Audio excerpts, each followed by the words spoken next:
साथियों, जय मंडल, जय संविधान। साथियों, मैं रिंकू अंबेडकर रायबरेली से। आप सब लोग देखते हैं कि हम रायबरेली ज़िले में तमाम गांव-गांव जा कर के, गलियों-गलियों में जा कर के हम मीटिंगें करते हैं और जन जागरण का काम करवाते हैं। और उसके लिए तमाम हमारे बहुजन समाज के लोग हमारा आर्थिक सहयोग भी करते हैं। अपने राशन से, अपने 10-10 रुपये से, 1-1 रुपये से। वो हमारे लिए हमारी सबसे बड़ी कमाई होती है। मैं उनका शुक्रगुजार रहूँगा पूरे जीवन भर। जब तक जीवन है इस बहुजन समाज के लिए कुर्बान रहेंगे और उसके लिए मेहनत करेंगे, उनको जगाने का काम करेंगे, अपने बहुजन समाज के तमाम जातियों की भविष्य को बचाने का काम करेंगे।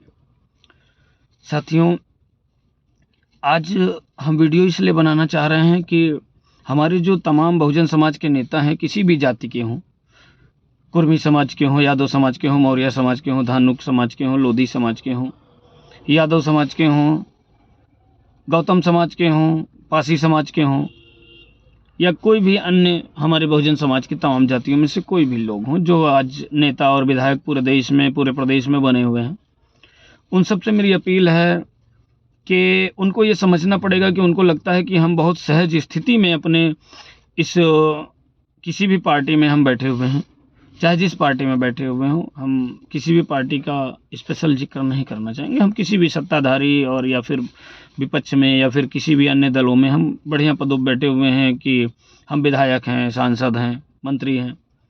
मैं आप सबसे अपील करना चाहूँगा, आपसे प्रश्न पूछना चाहूँगा कि आपको क्या लगता है कि आप बड़े सहज स्थिति में बैठे हुए हैं, तो आप क्या, जैसे आज मंत्री हैं, आज विधायक हैं, तो क्या आपके बच्चे भी मंत्री और विधायक बन पाएंगे, रह पाएंगे क्या? ये आपको ऐसी भूल आप सोचते हैं क्या? ऐसा सोच आप रखते हैं क्या? अगर ऐसा सोच रखते हैं तो माफ़ कीजिएगा, आप बहुत भ्रम में हैं।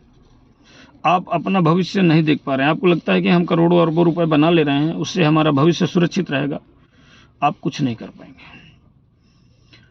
ऐसी सरकारें, जो मनवादी सरकारें हैं, वो आपके इस देश में तमाम करोड़ जनता, 80 करोड़ से ज़्यादा जनता जो मांगती खाती है, जो रोज़मर्रा काम करती है, मेहनत करती है, आपके समाज से कोई मतलब नहीं है, आपकी सोच से कोई मतलब नहीं है, आपकी शिक्षा से कोई मतलब नहीं है, आपके रोज़गार से कोई मतलब नहीं है। वो रोज़ मेहनत करता है, उठता है, खाता है, मेहनत करता है, खींचता है, यहाँ करता है, वहाँ करता है, मार खाता है और मर जाता है। वो 80 करोड़ से ज़्यादा संख्या की मैं बात नहीं कर रहा हूँ, मैं आपकी बात कर रहा हूँ। आप जो 15% लोग हैं, 15% लोग वो जो आज विधायक है, मंत्री है, राजनीति में भागीदारी है, आप जो ISPCS हैं, आपके बच्चे जो वकील हैं, लेखपाल हैं, आपके बच्चे जो तमाम तरह के भर्तियों में शामिल हैं और नौकरी कर रहे हैं, अच्छा सा जीवन जी रहे हैं, जिनको कि भूखों मरने की चिंता नहीं है। अगर कुछ नहीं होता है तो उनका पेट भरा रहेगा और अच्छे से बच्चे कपड़े पहनेंगे और घूमेंगे, उनका भविष्य भी सुरक्षित रहेगा। आप लखनऊ और दिल्ली में अपने बच्चों को पढ़ा पाएंगे। मैं ऐसे 15 करोड़ लोगों की बात कर रहा हूँ। इसी 15 करोड़ यानी आप और हम जैसे लोगों को ही इनके भविष्य को ठिकाने लगाने का जुगाड़ ये मनवादी व्यवस्था के लोग कर रहे हैं। तो आपको ये समझना पड़ेगा कि आप ये मत सोचो कि हम अपने सबको विधायक बना लेंगे। आप ये सोचो कि आपके सामने जब लोकतंत्र ही नहीं रह जाएगा, जब हमारे वोट की व्यवस्था ही नहीं रह जाएगी, जब संविधान का ढांचा ही नहीं रह जाएगा, तो आप किसको विधायक बना पाओगे? तुम्हारी औकात है कि यहाँ खड़े हो जाओगे विधायकी में? तुम्हारी औकात है कि आप किसी भी चुनाव में खड़े हो जाओगे? आप आँख खोल कर देख लो कि मैं कहीं एकाध लोगों की बात नहीं करता हूँ, एकाध सीटों की बात नहीं करता हूँ, लेकिन जहाँ सामान्य सीट है वहाँ क्या आपके बहुजन समाज के लोग चुनाव लड़ पा रहे हैं?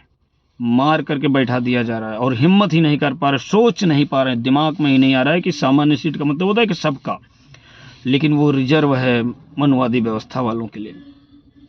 तो ये आपको सोचना पड़ेगा कि जब सामाजिक ढांचा ही नहीं रह जाएगा, जब संवैधानिक ढांचा ही नहीं रह जाएगा, तो आपकी भी हिम्मत नहीं पड़ेगी। आपसे बड़े बड़े लोग, वीर महावीर लोग मनवादी व्यवस्था में हैं, जो आप जैसों को कब बैठा दें ये आपको भी नहीं पता है। आप हाँ नहीं कर पाओगे, केवल गुलामी करोगे, चरण के चुंबक बने रहोगे, जैसा आज बने हुए। मैं लानत करता हूँ ऐसे नेताओं को जो अपने समाज के लिए बिल्कुल भी नहीं उठाते, सदन में जा कर के बात ही नहीं करते हैं, वही बैठे रहते हैं सदन में, और वहाँ मनवादी व्यवस्था के लोग पूरा मनुवादी व्यवस्था की बात करते रहते हैं, मनुस्मृति की बात करते रहते हैं, ऊंच नीच की बात करते रहते हैं, लेकिन आपके मुंह से आ तक नहीं निकलता है, का तक नहीं निकलता है। ये आपकी क्वालिटी है, ये आपका गुण है। मैं इसको शर्म के साथ कहता हूँ कि आप हमारे बहुजन समाज में पैदा हुए हैं, और ऐसे लोगों को हमारे समाज के जनता को कभी भी वोट नहीं करना चाहिए। मैं खुद कहता हूँ, आपको सड़क पर संघर्ष करने वाले लोगों को चुनने की ज़रूरत है, आपके लिए लड़ाई लड़ने वाले की ज़रूरत है, आपके भविष्य की असली में चिंता करने की ज़रूरत है। जो इतनी चिंता करे उसी को आगे लाने की ज़रूरत है। जितने भी बहुजन समाज में अलग अलग पार्टियों में नेता हैं, मैं उनसे चाहूँगा कि आप, जब मनुवादी व्यवस्था के लोग सरकार के ही मंत्री बने हुए होते हैं, लेकिन अलग अलग ब्राह्मणवादी मीटिंग कर लेते हैं, ठाकुरवादी मीटिंग कर लेते हैं उसी में सरकार के विरोध में, तब और सरकार में खुद मंत्री हैं, लेकिन आप क्यों एक साथ नहीं बैठ पाते हैं? आप सत्ता में ही कभी नहीं रहे, लेकिन आप तब भी अपने समाज के लिए इकट्ठा होकर बैठ नहीं पाते हैं, बैठक नहीं हो पाती हैं, बात नहीं कर पाते हैं। तो ये आपको समझना पड़ेगा, आपको ऐसा काम करना पड़ेगा। और अपने समाज से, मैं अपने बहुजन समाज से निवेदन करूंगा कि मैं रिंकू अंबेडकर, मैं आग्रह करता हूं कि अगर अपने समाज का भविष्य बनाना है तो आपको जगना होगा, क्योंकि आपके नेता तो दलाल बन बैठे हैं, चरण चुंबक बन बैठे हैं मनुवादियों के। तो आपको समझना पड़ेगा।